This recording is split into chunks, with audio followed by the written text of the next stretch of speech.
प्रणाम। म आज सकारात्मक ऊर्जाको बारेमा के भन्न चाहन्छु। लाइफमा हामीले धेरै नै सङ्घर्षहरू हेर्नुपर्छ, भोग्नु परेको हुन्छ। तर आध्यात्मिक यात्रामा यदि हिँडिरहनु भएको छ भने त्यहाँ तपाईँको सङ्घर्ष, अब्स्ट्याकल्सहरू अलिक बढिरहेको हुन्छ। तपाईँको नर्मल अरू लाइफमा भन्दा आध्यात्मिक मार्गमा चाहिँ तपाईँको एउटा ट्रान्सफर्मेसनको जोर्नी भएको हुनाले तपाईँको सङ्घर्ष पनि त्यति नै बढिरहेको हुन्छ। र यो मार्गमा यदि तपाईँ अगाडि बढ्न चाहनुहुन्छ भने तपाईँलाई गुरुदेवको ऊर्जाले हेल्प नगरिकन अगाडि बढ्न सक्नु हुँदैन। तर यदि तपाईँ सकारात्मक हुनुहुन्न भने तपाईँलाई त्यो गुरु ऊर्जाले पनि हेल्प गर्न सक्दैन। तपाईँलाई यदि अगाडि बढ्नु छ आध्यात्मिक मार्गमा भने तपाईँलाई सबैभन्दा सर्वप्रथम त तपाईँले आफूलाई सकारात्मक बनाउनु हो। तब मात्र तपाईँलाई गुरु ऊर्जाले मद्दत गर्न सक्छ।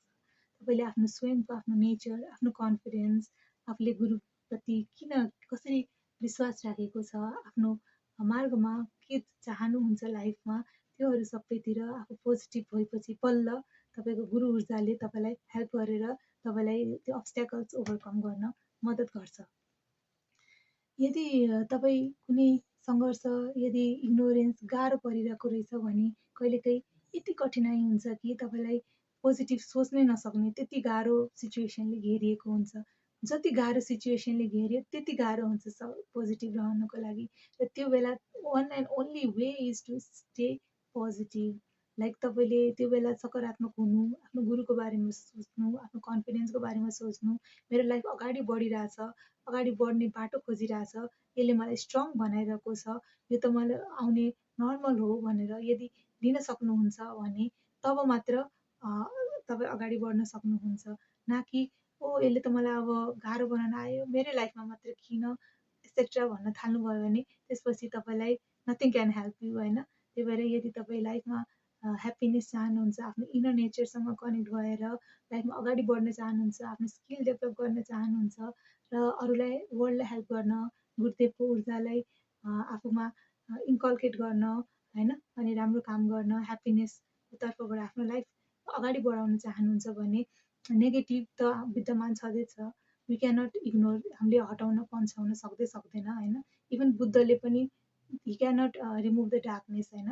उहाँले चाहिँ आफ्नो आफ्नो मार्गमा आफ्नो सकारात्मक भएर होइन, यो दुःखको कारण के हो, सफरिङको कारण के हो भनेर खोजेर आफ्नो जुन दुःख पीडाहरू थियो उहाँको, या दुःख पीडालाई उहाँबाट हेर्नबाट रोकिएको थियो होइन, त्यसलाई नै आफ्नो लाइफको मिसन बनाएर त्यसलाई नै कसरी सफरिङ ओभरकम गर्ने, कसरी के रहेछ भनेर त्यही आफ्नो लाइफलाई डेडिकेट गर्नुभयो।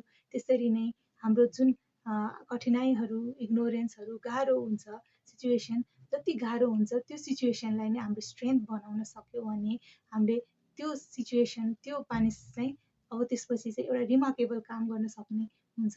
यस्तो इक्जाम्पल्सहरू हामीले धेरै देखेका छौँ यो वर्ल्डमा पनि। आफ्नो विकनेसलाई, जति नराम्रो कठिन सिचुएसन छ त्यसलाई ट्रान्सफर्म गरेर आफ्नो इनर नेचर, स्किललाई निखारेर बाहिर निकालेर त्यसपछि चाहिँ उहाँहरूले एकदमै they are like a bright shining stars of the world होइन।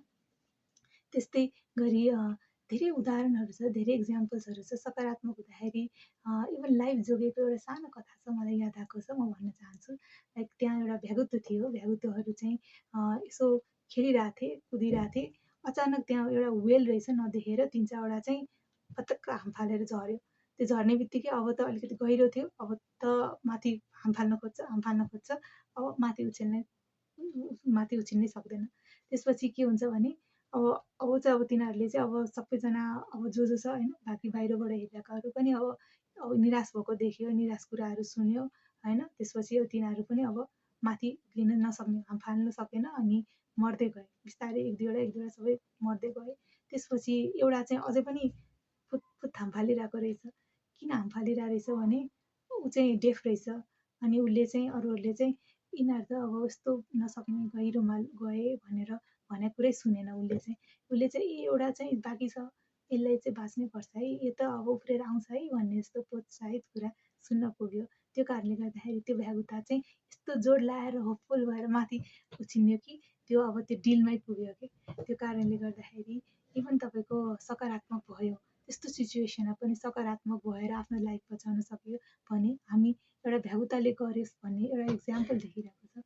त्यस्तै हामी पनि यस्तो सकारात्मक भयो भने जस्तो कठिनाइ भए पनि यो लाइफको हाम्रो सङ्घर्ष हो भनेर बुझ्यौँ भने हामीलाई अगाडि बढ्न सक्सेसमा परिवर्तन हुन कसैले पनि रोक्न सक्नेवाला छैन।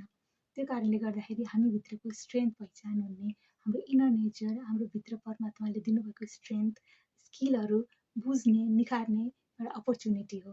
त्यस्तै गरी यो आध्यात्मिक यात्रामा पनि एउटा माइलस्टोन एउटा स्टेप अर्को स्टेपमा जानको लागि हामीले आफूलाई तयार गरिरहेको भनेर बुझ्नुपर्छ।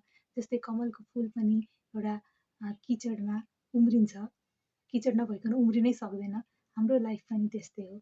जति गाह्रो जति कठिनाइ छ त्यति नै हामीलाई अगाडि बढाउन अगाडि बढ्ने अपर्च्युनिटी हो भनेर हामी यसरी नै सकारात्मक सोच राखिरहनु जरुरी छ भन्दै यति भन्दै आज म यहाँ एपिसोड यहीँ टुङ्ग्याउँछु।